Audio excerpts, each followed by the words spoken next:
as well go through ballistics. So imagine the PNP ordering 30, 40,000 pistols, and I bring in 500 pistols from abroad.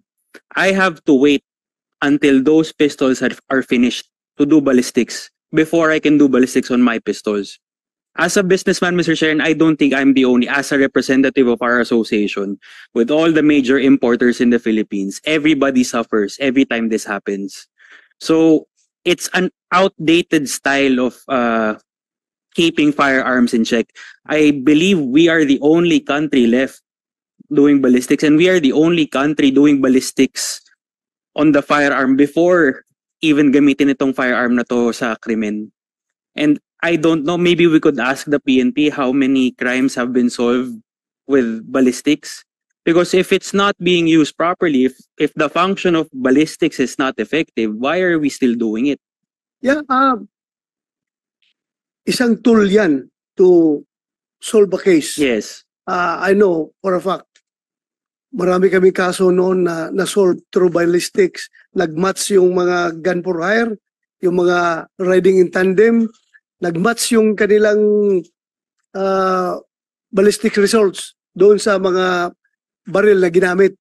So, useful pa rin yan. Pero siguro, hanap tayo ng ibang ballistic systems na mas mabilis. Dahil yung nga, nagsasuffer kayo dahil napakabagal. Meron bang bagong technology dyan for ballistics?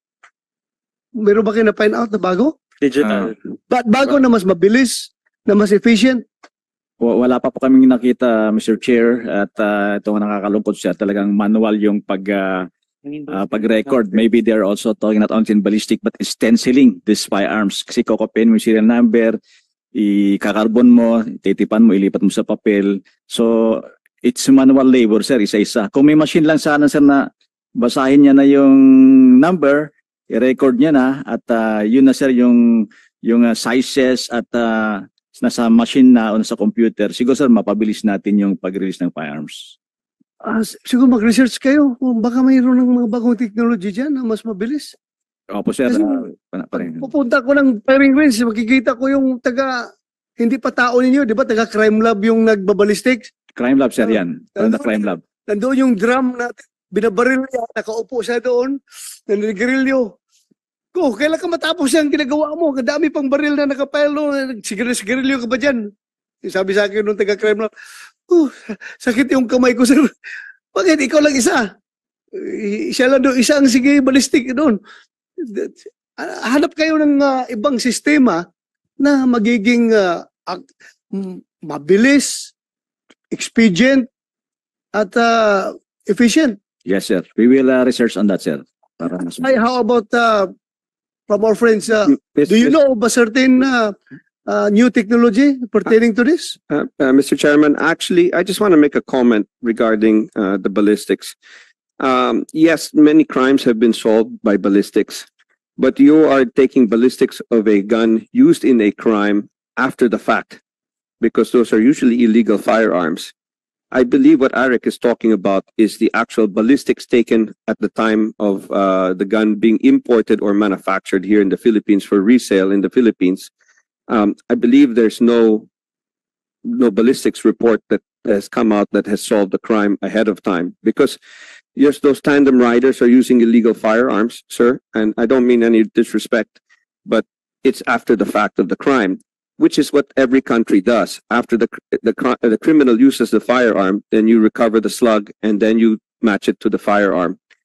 The other reason for that is because when you do it at the time that the gun is manufactured or imported, you have a certain ballistic signature. When you go to the range and you fire 1,000 rounds, you have metal on metal friction, which changes the ballistic signature over time.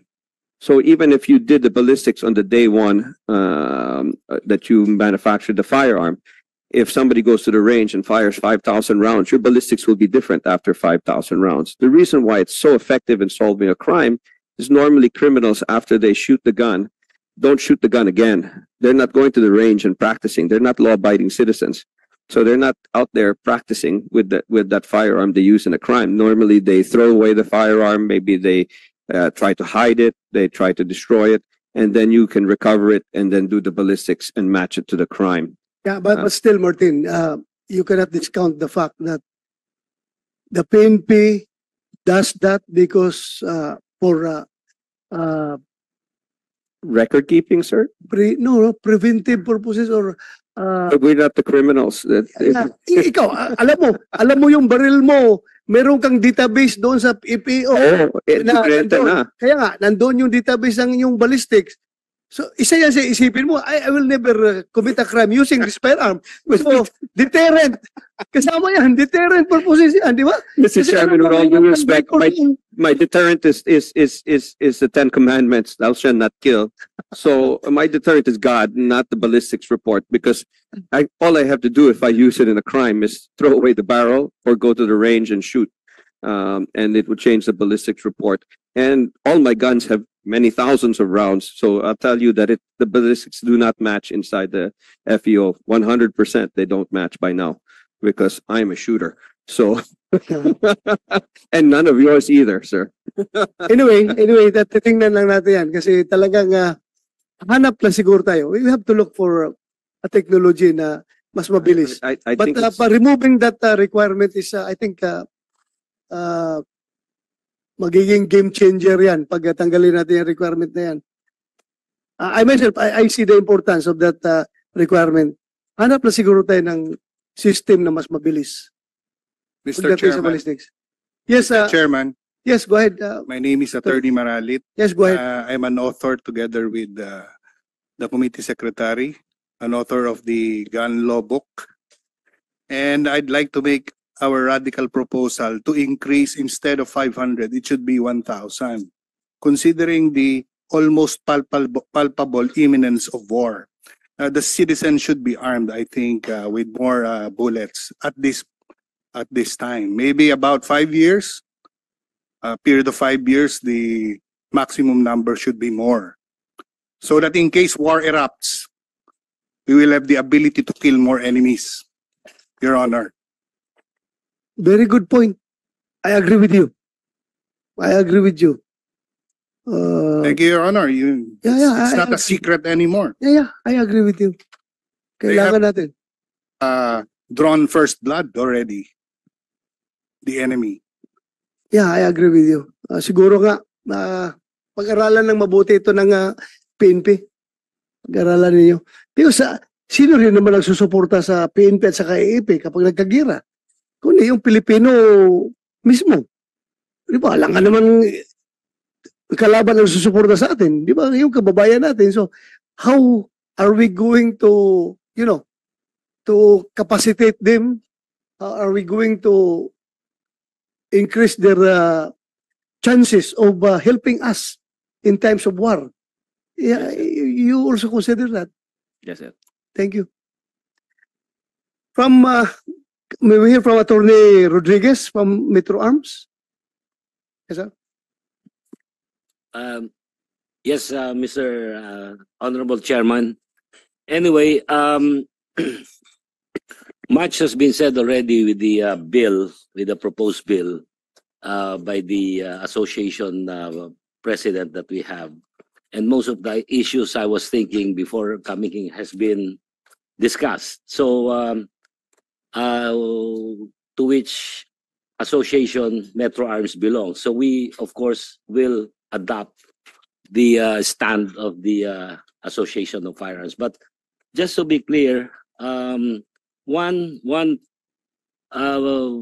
proposed inclusion that was said by Alaric yesterday, just recently, is that the inclusion from the exemption of the COMELEC, from the COMELEC gun ban, as far as the importation of firearms are concerned. Just to clarify, can we just extend it further to include parts and raw materials used in the manufacturing of firearms?